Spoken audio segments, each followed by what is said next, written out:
Comienza en Radio María, El Dios de cada día.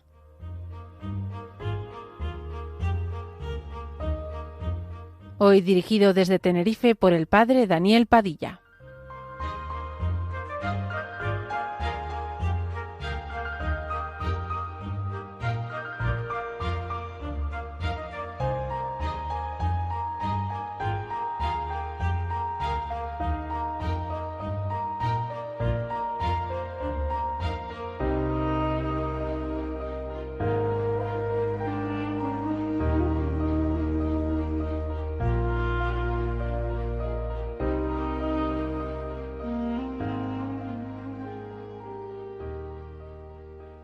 Buenos días, amigos. Con ustedes, El Dios de cada día, un programa en la radio de la Virgen. Hoy permítame que entre en sus ocupaciones cotidianas con un tema que me parece que es fundamental al comenzar un curso pastoral, y es el replanteamiento de nuestro seguimiento a Jesús, y en este caso mediante la abnegación como una virtud preciosa cristiana. Miren, cuando Jesús invitó a sus discípulos y a sus discípulas a seguirlo, les pidió tajantemente: si alguno quiere venir en pos de mí, que se niegue a sí mismo, tome su cruz y que me siga. Tanta radicalidad sorprende. De hecho, hoy en nuestra sociedad utilizamos expresiones totalmente contrarias. Decimos: cuídate, sé tú mismo, disfruta de la vida, que te vaya muy bien. Hay en la vida cristiana personas que se cuidan bien y mucho. El cuidado del cuerpo, el cuidado del hábitat en que moran, el cuidado del propio mundo individual, y quizá lo justifiquen desde ese criterio evangélico de amar a los demás como a uno mismo. Pero ¿qué significa amarse a sí mismo?, me pregunto. Jesús nos indica un camino que paradójicamente se inicia negándose uno a sí mismo. Es así como se entra en el reino del amor. El camino hacia la dicha atraviesa siempre el Calvario. La pedagogía de Dios muestra que ese es el único modo de ser bienaventurado. Así se consigue la felicidad de los pobres, el consuelo de los que lloran, el alimento de los hambrientos, la paz de los perseguidos, la pureza de corazón. Nuestro ego tiende a encerrarse en sí mismo. Sin embargo, necesita negarse para afirmarse. Este es el tema de estas palabras que nos pueden servir para que hayan tal vez menos egos, esos egos que luchan entre sí, que tratan de imponerse y de relegar a los demás. Primero, digamos una palabra sobre el negarse a sí mismo, que quiere decir fundamentalmente negarse a sí mismo como ídolo. Por tanto, detrás del ego siempre está la idolatría. La idolatría nos lleva a adorar, a dar culto a cualquier persona o cosa que no es el verdadero Dios. Y llamamos ídolo a la imagen de esa realidad mundana que hemos divinizado. Decía el cardenal de Viena en aquel tiempo famoso después del concilio, el cardenal Koenig, que cualquier cosa puede ser revestida por el hombre con el brillo de lo divino y adorada después como su Dios. Cuando abandonamos al verdadero, somos proclives a divinizar cualquier realidad. El ser humano tiene necesidad de absoluto y si no la alcanza, absolutiza realidades parciales. Pervierte su capacidad de adoración hacia realidades que no la merecen. Genera una auténtica apostasía del verdadero Dios. Ya decía Nietzsche que hay más ídolos en el mundo que realidades. La idolatría reside en el corazón. El corazón humano es una factoría de ídolos. Hay ídolos internos que se erigen en el propio corazón. Así se lo dijo Dios a su profeta Ezequiel: Hijo de hombre, estos hombres han erigido pestilentes ídolos en su corazón, dice Ezequiel en el capítulo 14:3. Tres verbos activan la idolatría en nosotros: amar, confiar y obedecer. El amor al ídolo lleva al adulterio espiritual. La confianza En el ídolo lleva a la desconfianza en el verdadero Dios. La obediencia al ídolo lleva a traicionar al verdadero Rey y único Señor. Un ídolo es aquello sin lo cual no se puede vivir. Los ídolos son adicciones espirituales que conducen hacia un mal terrible. Jesús, en su invitación al seguimiento, nos pidió abjurar de un ídolo especialmente peligroso y sutil, nuestro ego. Nos exigió olvidarnos de él, negarlo, no rendirle culto, no ponernos a su servicio. Hace ya muchos años, aquel famoso cantautor inglés Bob Dylan lo proclamaba en una de sus provocadoras canciones. Puede que seas embajador ante Inglaterra o Francia, puede que seas jugador o que seas un artista de la danza, puede que seas un campeón mundial de boxeo, puede que seas un famoso social con collar de perlas, pero tendrás que servir a alguien. Sí, tendrás que servir a alguien. Puede ser que sirvas al diablo o sirvas al Señor, pero tú vas a servir a alguien, decía. Nuestro ídolo interior, nuestro yo, exige culto, liturgia. Por eso nos agrada que nos alaben, que nos pongan un pedestal, que nos inciensen.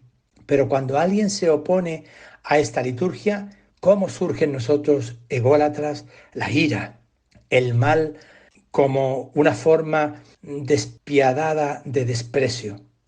¿No nos sorprendemos frecuentemente siendo nosotros mismos nuestra principal preocupación, haciendo que todo gire en torno a nuestro propio yo? ¿No nos acercamos principalmente a las personas que nos agradan, que participan en nuestras aficiones y comparten nuestras ideas, que nos dan la razón en todo, que engorda nuestro ego? Hay un ego que yo diría que es un ego religioso como ídolo, porque miren, la egolatría nos amenaza de una manera especial en el ámbito religioso.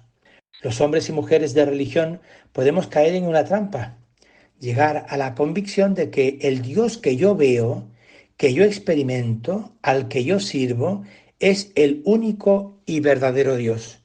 Cuando así actuamos, no buscamos a Dios, lo poseemos, nos contentamos con saber de Dios lo que ya sabemos.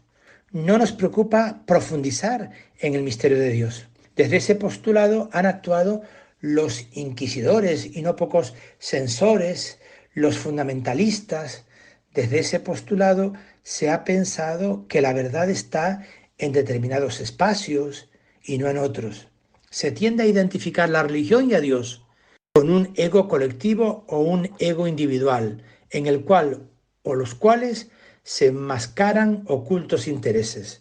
Es entonces cuando se profana el nombre de Dios o cuando se pronuncia el nombre de Dios en vano. Ante semejante situación el Espíritu nos aconseja: deja de pensar tanto en ti mismo, no valores tanto lo que tú piensas, no hagas de tus discursos, de tus conversaciones o discusiones un momento para engordar tu yo, ya excesivamente obeso. Acoge a Jesús como tu único Señor. Hazte siervo de Jesús y de su iglesia. La destrucción de los ídolos, pues, comienza por nosotros mismos, por abatir el ídolo de nuestro yo. La auténtica religión no es la de mi Dios, sino la del Dios de todos. El auténtico centro del cristianismo no es mi propio Jesús, sino el Jesús de la iglesia. A Él debemos dar culto, por Él debemos dejarnos conducir. El Papa San Juan Pablo II, cuando visitó Nueva York, le dijo a los neoyorquinos: el cristianismo no es como cuando uno entra en una cafetería, que elige o pide esto o lo otro. No, no, el cristianismo o lo tomamos todo él y en serio, o no cabe un cristianismo, un Dios, un Jesús a la carta. Tenemos pues entonces que sacar a nuestro ego de su recinto individualista, subjetivo. Lo que Jesús pretende al invitarnos a la abnegación del propio yo no es renunciar a lo más bello que hemos recibido, una personalidad con características únicas, una libertad admirable con capacidad creadora. Lo que Jesús pretende es sacar a nuestro ego de su recinto individualista o subjetivista para situarlo en el amplio espacio del reino de Dios. Si lo decimos con un lenguaje tomado de la ciencia ecológica, Jesús nos llama a abandonar nuestro ecosistema para trasladarnos al ecosistema de su reino, para que pregonéis las maravillas de aquel que os ha llamado de las tinieblas a su luz admirable, dice el apóstol Pedro en su primera carta. Este traslado del ego al ecosistema nos hace pasar por momentos difíciles, situaciones complejas y adversas, noches oscuras, pero tras las turbulencias llegará la paz, la serena alegría que anticipa lo que está por venir. Quien nos acompaña como consejero y aquel que nos llena de energía en el seguimiento de Jesús es su Espíritu. Él nos hará descubrir que no estamos solos, que Jesús también ha recorrido ese camino, que muchísimas otras personas lo han recorrido. La renuncia a la egolatría no es una desgracia, sino la gran posibilidad de salvar el propio ser. Porque el que quiera salvar su vida, la perderá. Pero el que pierda su vida por mí y por el Evangelio, la salvará. ¿Y cómo podemos nosotros purificar y adelgazar el ego personal? Para ello, digamos algunas indicaciones, pero antes me gustaría que escucháramos esta hermosa canción que nos habla de negarnos a nosotros mismos, de tomar nuestra cruz y de seguir a Jesús. Escúchala, será para ti una renovación interior.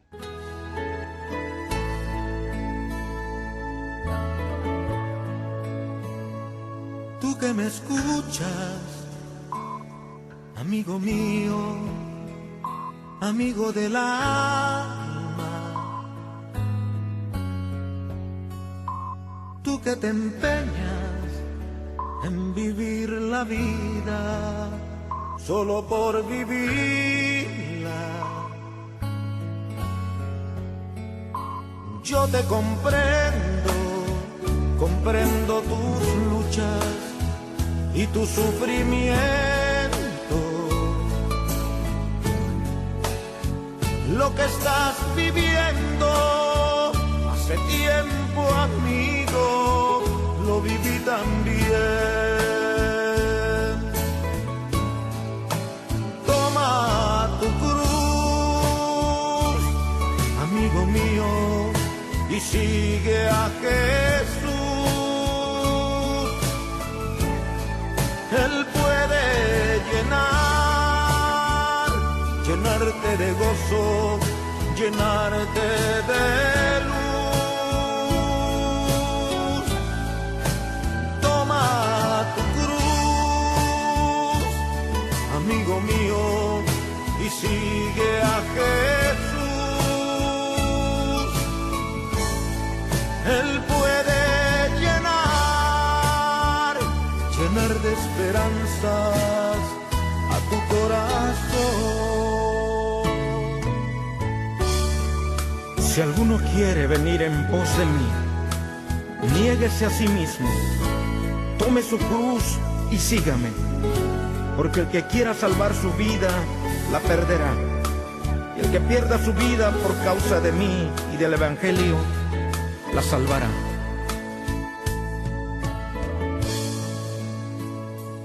Tú que me escuchas, amigo mío, amigo del alma, tú que te empeñas en vivir la vida solo por vivirla, yo te comprendo tus luchas y tu sufrimiento. Lo que estás viviendo hace tiempo, amigo, lo viví también. Hagamos entonces una terapia de purificación y adelgazamiento del ego. Miren, las adversidades nos configuran con el Jesús, signo de contradicción y contradicho hasta la muerte.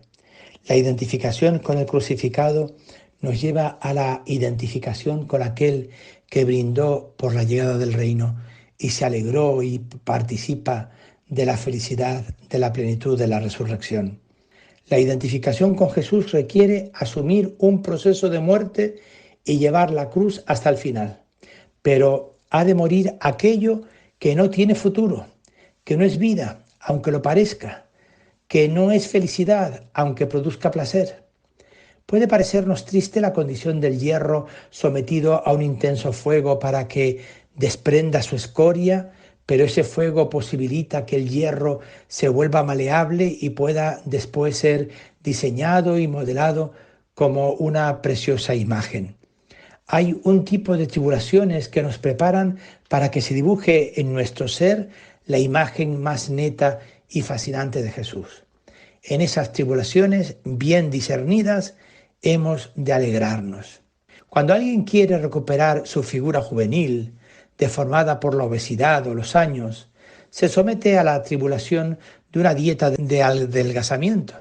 Y cuánta alegría se tiene cuando se aprecian los primeros efectos, aunque por otra parte uno se sienta un poco debilitado. Hay una obesidad espiritual, la del propio ego, que proviene de la gula espiritual.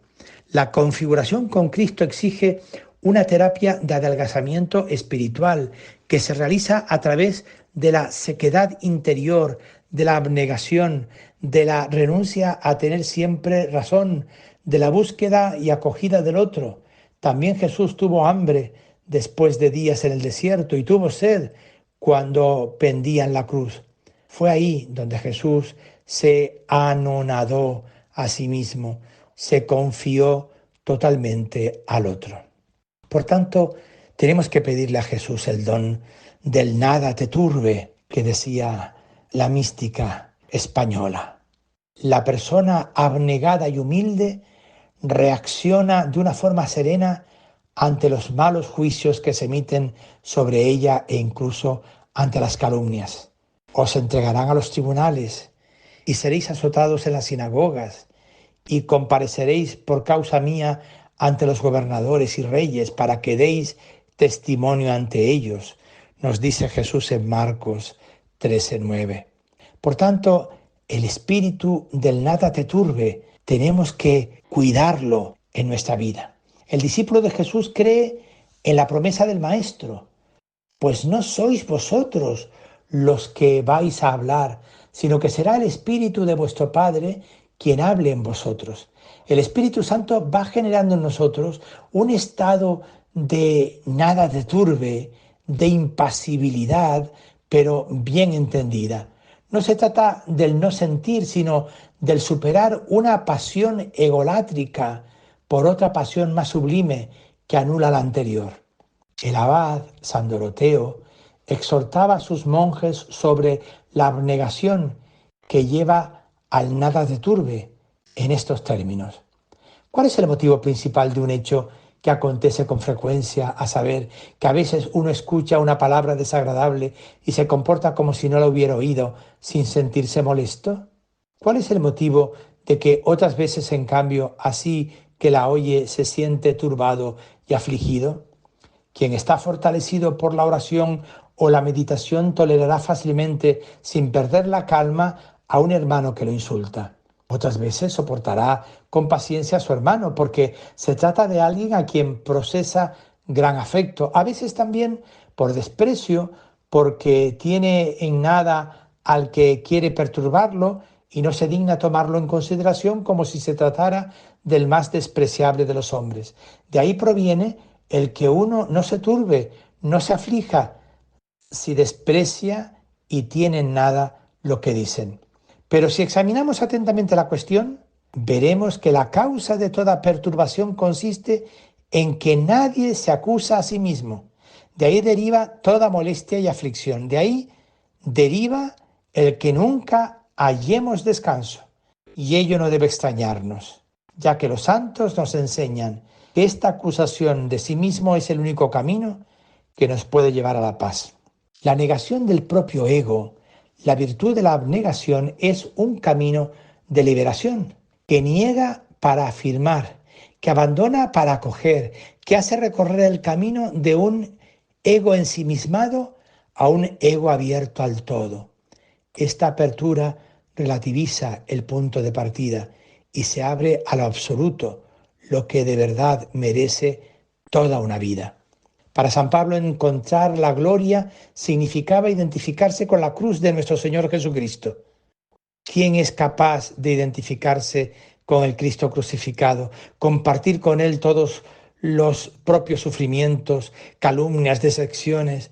Queda consagrado para poder así identificarse realmente con los humillados y encuentra en la cruz el camino adecuado para la vida.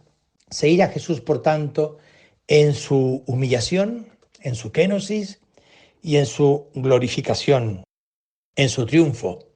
Hablar, por tanto, de la vocación al seguimiento de Cristo no es hacer referencia a un camino de promoción social, de éxito humano, de autosatisfacción. Es entrar en la calle de la humildad, de la abnegación, de la cruz, que lleva a la resurrección y a la vida. Es entrar en el camino de la identificación con Cristo. Por tanto, toda vocación cristiana es una llamada que al principio causa miedo, horror. Niégate a ti mismo, toma tu cruz, deja todo lo que tienes. En los comienzos, nuestra vocación se nos muestra como una gigantesca realidad, inasequible e infranqueable para nuestro ego. Lo que nos pide parece que supera todas nuestras expectativas. Da miedo la cruz. Repugna la humildad, duele mucho la abnegación. La vocación parece hablar de renuncia, de pobreza, de olvido de sí, de mortificación o proceso de muerte. No es fácil descubrir lo que hay detrás de estos primeros pasos, pero lo cierto es que tras el Viernes Santo llegará el Sábado Santo y finalmente el día de la resurrección y la Navidad de lo nuevo. Jesús nos lo dijo, porque mi yugo es suave y mi carga es ligera. Porque el que quiera salvar su vida la perderá, pero el que pierda su vida por mí y por el Evangelio la salvará. La subida al Monte Carmelo exige, según San Juan de la Cruz, renuncia a nuestras apetencias, asumir las nadas. Qué bien lo expresó en uno de sus poemas. Para venir a gustarlo todo, no quieras tener gusto en nada. Para venir a poseerlo todo, no quieras poseer algo en nada. Para venir a serlo todo, no quieras ser algo en nada. Para venir a saberlo todo, no quieras saber algo en nada. Para venir a lo que nos gusta, has de ir por donde no gustas. Para venir a lo que no sabes, has de ir por donde no sabes. Para venir a lo que no posees, has de ir por donde no posees. Para venir a lo que no eres, has de ir por donde no eres. Amigos, seguir a Jesucristo, negarse a uno mismo, renunciar al propio yo para abrirnos al tú permanente de Cristo que nos envuelve y nos plenifica. Te alabamos, te bendecimos, te adoramos, te glorificamos. Buenos días, amigos.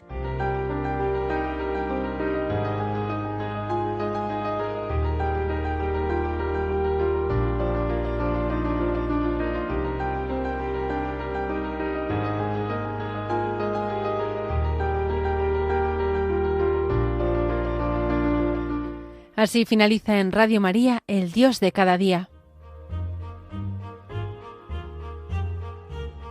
Hoy nos ha acompañado desde Tenerife el padre Daniel Padilla.